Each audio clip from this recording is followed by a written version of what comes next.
Umar Gul for the last time here on Game On है for this tournament. Shoaib, India ने साबित किया है कि वाइट बॉल में कोई करीब भी नहीं है उनके, कंसिडरिंग आप देख लें पिछला वर्ल्ड कप जीतना, चैंपियंस ट्रॉफी भी जीतना, उसके अलावा अंडर 19 वुमेन्स टीम भी जो है उनकी जीती है, इसके अलावा और भी जितने भी हम हर लेवल की मैं बात कर रही हूँ, वाइट बॉल सुप्रेमेसी शायद एक ज़माने में ऑस्ट्रेलिया की होती थी 90s में, जब पाकिस्तान आपने भी उस टाइम पे खेला हुआ है। कैसे देखते हैं इस विक्ट्री को? आई थिंक दो तीन चीज़ें ज़रूर कहूँगा इंडिया के बारे में कि पहले तो उनकी पॉलिसी जीत गई, फिर उनका सिस्टम जीत गया, मोस्ट इम्पॉर्टेंट उनका मेरिट जीत गया। ये भी हो सकता था कि पैसे का मसरफ सही जगह ना होता। क्या रणजी की ट्रॉफी के खेलने वाले बच्चे पैसे नहीं कमा रहे? क्या आज गौतम गंभीर ने यह साबित नहीं कर दिया एक बच्चे को खिला के 2 बंदों से मैं टूर्नामेंट जीत दूंगा? एक कम था, संजू सैमसन, मैं उसको ले आता हूँ। डिस्पाइट ऑल द ऑड्स उसने किसी को ड्रॉप किया और उसने मेरिट की बिना पे रिस्क लिया और बहुत बड़ा रिस्क लिया। वो आपके सामने है संजू सैमसन। वो वाइट प्लेयर था, मैं बार बार कह रहा हूँ, वो वाइट प्लेयर था, वो न्यूट्रलाइज करके सारी टीमों को ऊपर से। अभिषेक बहुत जवान है, बच्चा है, मैच्योर है, बहुत क्रिकेट अभी इसने सीखना बाकी है, but he is somebody is very mature. आज उनकी पॉलिसी जीती, उनका मेरिट जीता, और आज उन्होंने ये बताया कि हम ठीक जगह सोचते हैं, हम ठीक तरीके से सोचते हैं, हम ठीक बंदे को चांस देते हैं, हम कोशिश करते हैं कि ठीक बंदा ऊपर आके खेल जाए। 15 खिलाड़ी सिलेक्ट होते हैं, बहुत सारे ड्रॉप होते हैं, इसमें लेजेंड्स ऑफ द गेम है रोहित शर्मा और Virat Kohli. They say goodbye to them and now they've gone on to win the World Cup. They are a part of the winning World Cup squad. एक कैप्टन है, एक legend है, लेकिन they look the other way और आज उन्होंने prove कर दिया। और मेरा ये ख्याल है कि आई थिंक जिस स्पीड से वो जा रहे हैं और जिस तरह वो पैसा खर्च कर रहे हैं अपने सिस्टम्स के ऊपर, ग्राउंड्स के ऊपर, पॉलिसीज़ के ऊपर, अपनी उनके लैब्स देख लें, उनके बायोमैकेनिक लैब्स देख लें, उनके ट्रेनिंग सेंटर्स देख लें, उनकी मशीनें देख लें, उनका इंजेक्शन ऑफ द मनी दे, जितना वो पैसा बना उतना इंजेक्ट कर रहे हैं। और आखिर में क्या खूबसूरती से साथ वो इज्जत देते हैं अपने बड़ों को, क्या खूबसूरती के साथ अपने तीनों कप्तानों को बुलाया हुआ है। आज वो खड़े हुए हैं और आज वो सेलिब्रेट कर रहे हैं, आज as India as a unit celebrate कर रहे हैं। बहुत बहुत इंडिया को मुबारक हो और आपका मेरिट आपको मुबारक हो और खुशी मनाइए और जीते जाइए। और अगर 27 का भी वर्ल्ड कप आज मिलता है तो आज भी ले लिए।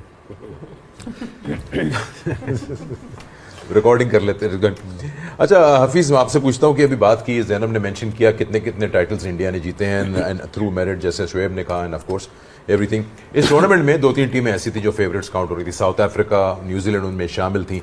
तो आई थिंक अगर ओवरऑल देखें पिछले विन्स भी फाइनल्स में इंडिया के और अभी भी देखें तो I think Indian team is a big match player team, क्योंकि फिर उसके अलावा प्रोसेस और सिस्टम तो सबका, साउथ अफ्रीका भी बहुत अच्छा था, न्यूजीलैंड भी बहुत अच्छा था। आई थिंक यही डिफरेंस दिखता है कि they perform when it matters and that is on the last day. देखिए, क्रेडिट देना पड़ेगा एक माइंडसेट को, इंटेलेक्चुअल ऑनेस्टी को, क्योंकि ओवरऑल अगर इंडिया की हम जर्नी देखें तो वो जो मैंने बात की कि जब आप अपने स्टैंडर्ड्स हाई सेट करते हैं और सेट करते हैं अपने goals to win the ICC trophies, तो ये सब चीज़ें जो हैं ऑटोमेटिकली आपके साथ मिल जाती हैं, तमाम डॉट्स मिलना शुरू हो जाते हैं। अगर आप उनकी ओवरऑल ग्रोथ देखें तो 2024 का वर्ल्ड कप जीता, 2025 की आईसीसी चैंपियंस ट्रॉफी जीती, 2025 का एशिया कप जीता, 2026 का आईसीसी T20 वर्ल्ड कप जीता। तो 4 ट्रॉफीज पिछले 2 सालों में उन्होंने जीत के दिखाई और डिफरेंट कंडीशन थी। एक वेस्ट इंडीज चले गए, यूएस चले गए, वहां पे भी जीत के आए। तो उनके लिए ये कंडीशनल टीम नहीं है और ये रिमाइंड करवाती है ग्रेट ऑस्ट्रेलियन टीम जो 99, 2003, 2007 में अहेड ऑफ द गेम थे। बाकी सब टीमें उनको चेस करने की कोशिश करते थे और मैं पहले कह चुका हूं कि must watch and learn from them because they made everything right for them. उनके प्लेयर्स की इंडिविजुअल ग्रोथ की बात कर लें, हर प्लेयर के अपने इंडिविजुअल गोल्स हैं जिसको वो अचीव करना चाहता है फॉर द टीम सेक। तो जो अभी संजू सैमसन के आप उसकी इंटेलेक्चुअल और ऑनेस्टी की बात करें तो जब वो इंटरव्यू देता है तो it reflects what kind of person he is. वो कहना क्या चाहता है, वो अपने पर्सनल गोल के लिए नहीं खेल रहा, वो अपने शो के लिए नहीं खेल रहा, वो टीम के गोल्ड चैंपियंस बनने के लिए खेल रहा। तो मेरा ख्याल है कि ओवरऑल हमें ये लर्न करना पड़ेगा कि क्यों कोई जीता है और ये उनके सिस्टम की जीत है। जो शुएब भाई ने बात की कि जब आप अपना सिस्टम इतना स्ट्रॉन्ग कर लेते हैं, उसको राइट वे में उसको मैनेज करते हैं, एडमिनिस्ट्रेशन देख लें, उसकी क्रिकेटिंग ग्रोथ देख लें, उनके गोल्स देख लें, तो ऑटोमेटिकली चीज़ें काम करती हैं और बाकी तमाम चीज़ें जो आप जिन टीम्स की बात कर रहे हैं, आप साउथ अफ्रीका की बात कर रहे हैं, आप न्यूजीलैंड की बात कर रहे हैं, they playing very good cricket, लेकिन उनके गोल सेट होने में मुझे लगता है कहीं ना कहीं मसला है। इनके गोल्स बड़े क्लियर हैं कि इन्होंने सिर्फ चैंपियंस ट्रॉफीज जीतने के लिए खेलना है, उसके अलावा बायलैटरल सीरीज की कोई बात नहीं करता। तो मुझे लगता है New Zealand, South Africa, they are very good team, लेकिन वो जो हमने प्री मैच में बात की थी कि जो इंटरनेशनल ट्रॉफीज जीतने का मजा है वो, क्योंकि इस टीम ने, इंडिया ने चखा हुआ कई मरतबा, और इसमें वो प्लेयर मौजूद है जिन्होंने लास्ट ट्रॉफीज जीती हैं, तो ये इनको एज मिलता है। तो आज का ओवरऑल अगर आप खेल देखें तो ऐसा नहीं कि न्यूजीलैंड को बुरी टीम थी, लेकिन they couldn't handle the pressure once again. तो इंडिया को जितनी मुबारक दी जाए कम है, उनके सिस्टम की जितनी तारीफ की जाए कम है, और मान लेना चाहिए कि वो क्रिकेटिंग वे में वो जायंट्स ऑफ द गेम बन के इस वक्त वो नजर आ रहे हैं। नहीं, वो तो बहुत ऑब्वियस है जितनी उन्होंने ट्रॉफीज जीती हैं। अब जिस तरह हमने मेंशन किया, सकलैन मैच से पहले एक्चुअली हमने डिस्कस किया था कि पावर प्ले में फाइनल में रन नहीं हो रहे। We showed a few numbers, 45, 50, जितनी भी बड़ी बड़ी टीम्स आई हैं, लेकिन आज एक नया उन्होंने सॉर्ट ऑफ टोन सेट किया एट द टॉप जब उन्होंने शुरुआत की, और वो जो एक हमें पार्टनरशिप नजर आई और जो हिटिंग, जिस किस्म की हिटिंग नजर आई, I mean scoring what 92 was it 92 for no loss in 6 overs, that is actually unheard of, especially in a final। तो ये जो शुरुआत थी, इसके बारे में क्या कहेंगे कि ये कितना जरूरी था उनके लिए आज मैच जीतने में? देखिए वो पास के जितने भी 253 और आज 256, 1000 रन बनाए हैं इन्होंने 4 मैचेस में। I mean it just shows कि एक दिन नहीं हुआ कि सिर्फ 250 कर दिया, लगातार 4 मैचेस। देखिए रिजिडिटी बिल्कुल नज़र नहीं आई इनके प्लान्स में। इन्होंने देखा, एक ऑब्वियसली जब कोई टीम 2 साल की प्लानिंग के बाद एक वर्ल्ड कप में उतरती है, एक बैटिंग ऑर्डर, एक 11 लेके उतरती है, तो बहुत सोच विचार करके वहाँ पर आती है। पर जैसे इनको लगा कि उस तरह की परफॉर्मेंस हमसे नहीं हो रही, इन्होंने फ़ौरन संजू सैमसन को भी उस मिक्स में इंक्लूड किया। नॉकआउट के 3 इंपॉर्टेंट मैच, जब वेस्ट इंडीज़ आता है, उसके बाद अगला इंग्लैंड का मैच आता है और अब फाइनल आता है, तो आपके जो टॉप 3 प्लेयर्स हैं वो 200 प्लस के स्ट्राइक रेट, ऑलमोस्ट 250 के स्ट्राइक रेट पे भी जाना शुरू होते हैं। तो इन्होंने शुभमन गिल जैसे प्लेयर को, श्रेयस अय्यर जैसे प्लेयर को, केएल राहुल जैसे प्लेयर को T20 में सिलेक्ट नहीं किया। क्यों? क्योंकि उनको टॉप ऑर्डर में इस तरह के लोग चाहिए जो 200, 250 के स्ट्राइक रेट से खेल सकें, और उन प्लेयर्स ने फिर उस कॉन्फिडेंस को साबित भी किया कि क्यों वो वहाँ पर खेल रहे हैं। आज जैसे हम उसकी अभिषेक शर्मा की बात करते हैं, पूरा वर्ल्ड कप उनसे रन नहीं हुए, पर उन्होंने आज भी 250 के स्ट्राइक रेट से खेला। ऐसा नहीं हुआ कि उन्होंने बारी लेनी शुरू कर दी कि मुझसे रन नहीं हुए तो मैं ज़रा आसान 50 कर लूँ। संजू सैमसन की बात करें, आई थिंक इनकी तो जितनी तारीफ़ की जाए कम है। आउटस्टैंडिंग परफॉर्मेंस, आउटस्टैंडिंग स्टोरी, और जैसे हफीज़ भाई ने बात की, इंटेलेक्चुअल ऑनेस्टी की बात है, ड्रीम्स की बात है, बड़े दिल वाले प्लेयर हैं। सचिन का बता रहे थे कि कैसे उनसे, सचिन तेंदुलकर से जो है वो गाइडेंस लेते रहे पिछले पूरे 1-2 महीनों में, और ख़ास तौर पे फाइनल से भी पहले। तो हम जो मेंटोरशिप की बात करते हैं, 3 मैच खेल के ये प्लेयर ऑफ द टूर्नामेंट बन जाते हैं। इम्पैक्ट इतना बड़ा था इनका वर्ल्ड कप के अंदर, और फिर हम वो सिस्टम की बात सारी करते हैं कि किस तरीके से इतना इम्पोर्टेंट है कि आप अपने इर्द गिर्द उन लोगों से बात करें जो ऑलरेडी उस जगह पर कर चुके हैं उस तरह की परफॉर्मेंस। तो सचिन को, इवन दो कि वो सेटअप का हिस्सा नहीं है, but he is available as a mentor for the younger generation, और उनसे वो बातचीत करके वो अपना सारा एक्सपीरियंस शेयर करे। तो आई थिंक ये ज़बरदस्त स्टोरी है। क्यों ना फिर ऐसे सिस्टम वर्ल्ड कप्स उठाएं जहाँ पर आप अपने हीरोज़ को इज्जत भी दे रहे हैं, अपनी टर्म्स पे जाने भी दे रहे हैं। विराट कोहली का बड़ा डिफिकल्ट पैच था उस वर्ल्ड कप में, एंड तक, आखिरी मैच तक खिलाया, उन्होंने फाइनल जिता दिया, उनको भी इज्जत दी, आज भी अपने कप्तानों को इज्जत दे रहे हैं, तो फिर डिजर्व करते हैं कि वो लोग वर्ल्ड कप उठाएं।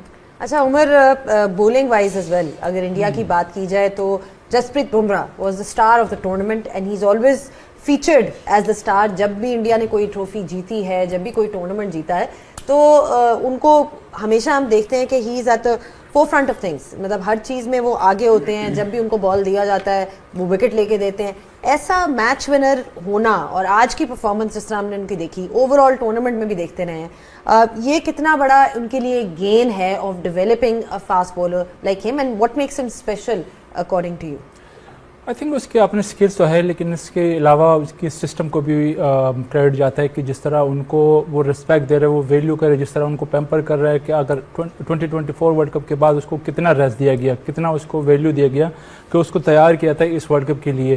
तो आई थिंक ये उनके बाय द सेम टाइम उनके जो सिस्टम है, उनके बोर्ड है, उनको भी क्रेडिट जाता है। और उसको ऑब्वियसली इसके जो अपने स्किल्स है वो तो है ही कि जब भी उसको कैप्टन ने बुलाया, जहाँ पे भी मुश्किल टाइम पे उसने अपना हैंड रेस किया और वहाँ पे फ्रंट से इसने परफॉर्म किया, टीम को जितवाया। और आज भी अगर आप ये फाइनल की बात करें तो आई थिंक वो फ्रंट से वो लीड कर रहा था। और इसके अलावा मेरे ख्याल से 2-3 चीज़ें बड़ी ज़बरदस्त थी कि शुएब भाई ने बात की सिस्टम की और हफीज़ ने और ट्रॉफीज़ की बात की। वो ऑलरेडी स्काई ने मेंशन भी किया पोस्ट मैच उसमें। सिस्टम इसलिए अच्छा है कि जब 2024 का वर्ल्ड कप हुआ उनके काफ़ी प्लेयर्स वो चले गए और उस टाइम पे जहाँ पे वर्ल्ड कप हो रहा था वेस्ट इंडीज़ और यूएसए में, तो वहाँ पे पार स्कोर हो रहा था 160।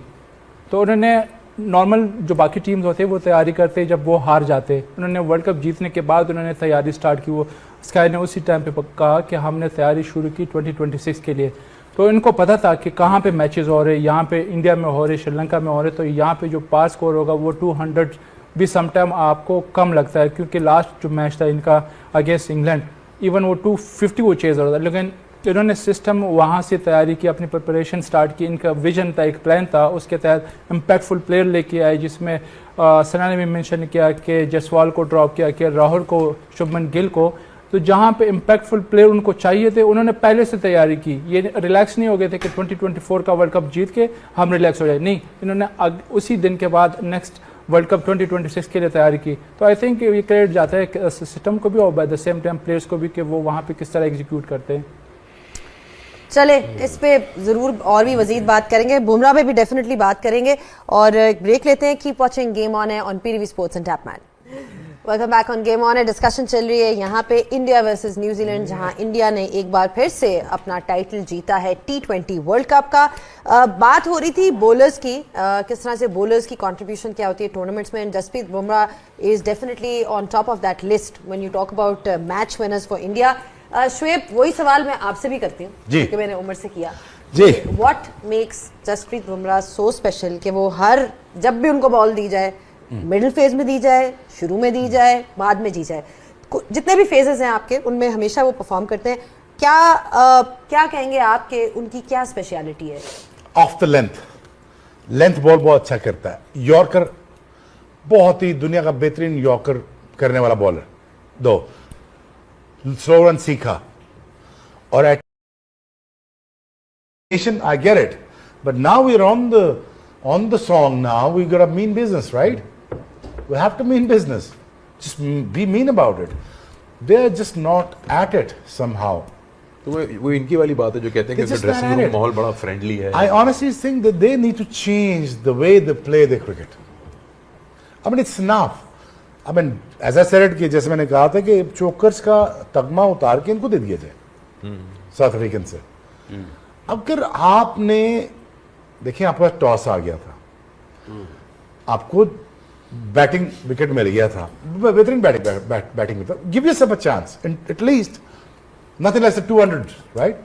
200 में ही क्या मुझे आई गेट इट, संजू बहुत अच्छा प्लेयर है, बट क्या शर्मा कर लेता, क्या बाकी प्लेयरों प्रेशर ना होता सूर्य कुमार यादव भी होता है, but didn't allow yourself to have that advantage.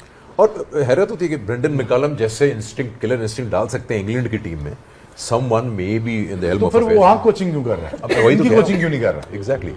ठीक है ना? So I don't think that जो उनका फॉर्मूला ऑफ रनिंग क्रिकेट है और the style of cricket है, I don't think it is helping them. They're good enough team to qualify for the semis or for the finals. Somehow they just couldn't break the jinx of becoming a ruthless cricketers. Yep. थोड़ा ruthless हो जाओ यार, थोड़ा सा। अभी कुछ समझ ही नहीं आई लोकी फर्ग्यूसन की। मुझे तो कुछ समझ ही नहीं आई, इतना पेस अगर 145 कर रहा है तो यार कुछ नहीं समझ आ रही, तो फिर इधर रखते हैं, हाँ, बॉल इधर रखते हैं, 2-4 को मारो तो सीन में। But again I know this very very lack of, I don't know, ruthlessness. They should be more relentless. Relentless is the word. That's the correct word. But relentless, Umar, Lockie Ferguson was not relentless today. आज उनकी तरफ से bowling अच्छी नहीं हुई। क्या लगता है आपको, वही वाली बात जो इन्होंने की, किलर इंस्टिंक्ट मिसिंग है इनकी टीम में? क्योंकि देखें इनका सिस्टम भी बहुत अच्छा है, इनके प्रोसेसेस भी बहुत अच्छे हैं, इनकी टीम के इंडिविजुअल प्लेयर्स भी बहुत अच्छे हैं अगर इनकी परफॉर्मेंसेस देखें, लेकिन क्या was it the case of them getting really overwhelmed by the whole stage? नहीं, मैं एग्री कर रहा हूँ शेख भाई के साथ, क्योंकि उनमें वो उनका जो माइंड सेट है वो एग्रेसिव है ही नहीं। वो बस वो फ्लो के साथ चलते हैं। अगर उनका फ्लो चल रहा है तो वो उसी के साथ चल रहा है। आज भी अगर जिस तरह शेख भाई कह रहे हैं कि एक बॉलर 150 का बॉलर है और वो बैट्समैन के लिए एक साइड पैक करके उधर बॉल कर रहा है, तो बैट्समैन तो प्रिडिक्टेबल हो गया ना कि मुझे इधर ही बॉल करना है। I think you have to be very aggressive. आपने एक बॉल के लिए एक साइड के प्लान या फील्डिंग सेट नहीं करनी होगी। आपने एग्रेसिव बॉलिंग के साथ आज तगड़े बाउंसर करने। आज तो सारे उनके जो बॉलर्स थे सारे स्लो और वन ही कर रहे थे, जितने भी थे फास्ट बॉलर थे, ऐसे लग रहे थे कि सारे ऑफ स्पिनर है। वो 30 यार्ड से दौड़ के आ रहे थे और स्लो बॉल कर रहे थे। आई थिंक वो जो एग्रेसिव माइंडसेट था वो मिसिंग है न्यूजीलैंड की प्लेयर्स में। तो वो चीज़ अगर आप लेके आए तो आई थिंक इनमें स्किल्स है, पोटेंशियल भी है, प्लान भी अच्छा करते हैं। लेकिन वो जो एक बॉलर ने ना पूरी ऑस्ट्रेलिया को आगे लगा दिया था। एक बॉलर है शेन बॉन्ड ने, उसने वो धोया इनको ऑस्ट्रेलियन को पीक टीम में। और अगर आप पूरी बैटिंग लाइनअप निकालो 8 नंबर तक आपको डेविड मार्टिन नजर आएगा। उसने आगे लगा दिया था। थोड़ा गाली गलोच, थोड़ा धक्का मुक्का, जरा आ जाओ जरा सामने, वो जरा आ जाओ जरा, वो चक्कर ही कोई नहीं है। वो 250 का घर चलेगी। चले जय हिंद दोस्तों, वंदे भारत स्पेशल में आपका स्वागत है। दोस्तों, भारत ने जैसे ही वर्ल्ड कप जीता है, पाकिस्तान के गलियारों में बस ओनली भारतीय टीम का ही बातचीत होने लगी है। एक टीवी चैनल के इंटरव्यू के दौरान शोएब अख्तर ने कहा कि भारत जैसी टीम अभी कोई नहीं है। जसप्रीत बुमराह लाजवाब बॉलर है। दुनिया में जसप्रीत बुमराह जैसा कोई भी खिलाड़ी नहीं है। अभिषेक, संजू, ईशान किशन, हार्दिक पांड्या ऐसा खिलाड़ी मिलना मुश्किल हो गया है। इंडिया में 2027 के 50-50 ओवर के वर्ल्ड कप को भी जीत सकती है, ये कहना है शोएब अख्तर का। उमर गुल ने भी बुमराह की बहुत तारीफ की।